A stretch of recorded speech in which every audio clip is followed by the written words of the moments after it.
was near this radio shack on the corner of 34th and Archer where the protesters were shot at after the Richard Spencer event.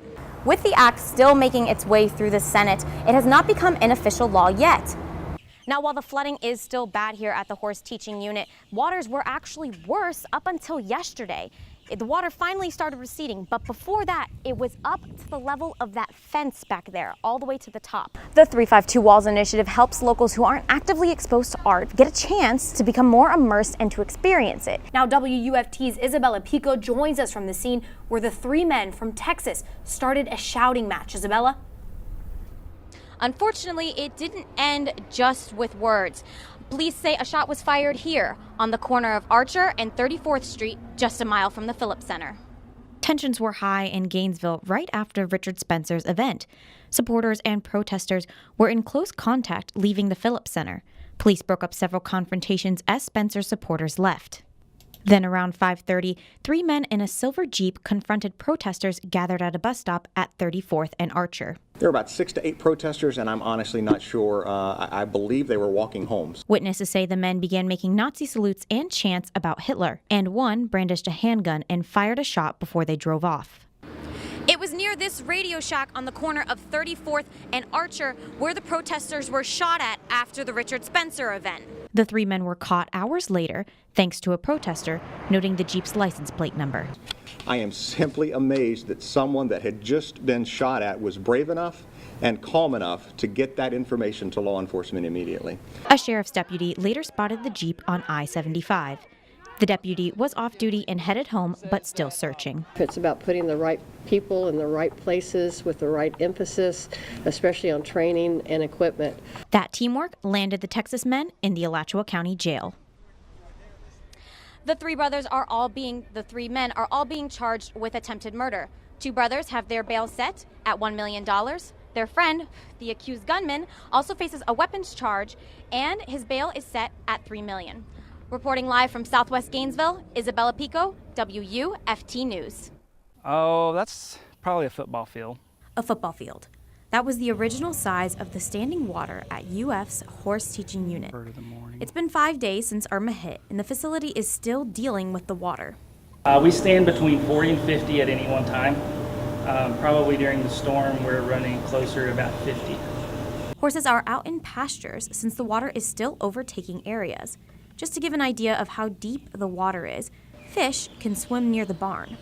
Some student workers who live at the farm stayed for the hurricane to help with the horses in case of an emergency. Those who didn't stay were shocked by the aftermath.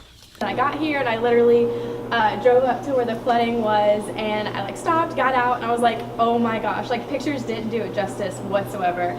During Irma, the student workers, teachers, and some Alachua County Sheriff's deputies took refuge at the farm. When the flooding began, students and teachers rushed to the barn to get horses outside. Now, while the flooding is still bad here at the horse teaching unit, waters were actually worse up until yesterday. The water finally started receding, but before that, it was up to the level of that fence back there, all the way to the top. Luckily, no horses were in that pasture, but horses were out during the storm. Most of our horses stay outside during the storm, less chance of a building collapsing down onto them. Before the storm, horses were removed from the pastures with electric fences, which worked out because those pastures now have the worst flooding. The two buildings that flooded no longer have water in them. Isabella Pico, WUFT News. Well, this is an abstraction of sea life. This mural, UF professor Julia Morris-Rowe explains, resembles murals in the 352 Walls initiative.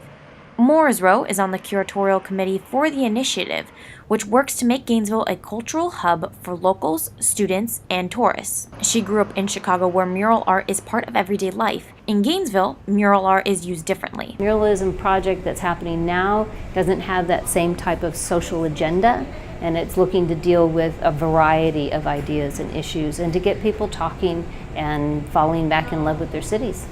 The 352 Walls initiative helps locals who aren't actively exposed to art get a chance to become more immersed and to experience it. And it's seemingly larger than life canvases like this one here that also inspire other locals in other art forms. I'm a Sony intern, so I work on these little projects, and I figured street art would kind of give the same vibe as like the song I'm promoting. Different artists from all over the country and even the world have come and painted the murals. Many artists, though, are local, ranging from professional muralists to UF students and faculty, such as Morris Rowe. No one mural in the initiative is quite the same. And like you see it between the trees and bushes, it's just like really stands out to you. The problem, though, isn't finding artists, but funding the murals. It doesn't actually cost a lot of money to do this, but it does, people need to get paid. Artists need to get paid, and project managers need to get paid. Finding a source for long-term funding is still in the works, but this hasn't stopped the 352 initiative.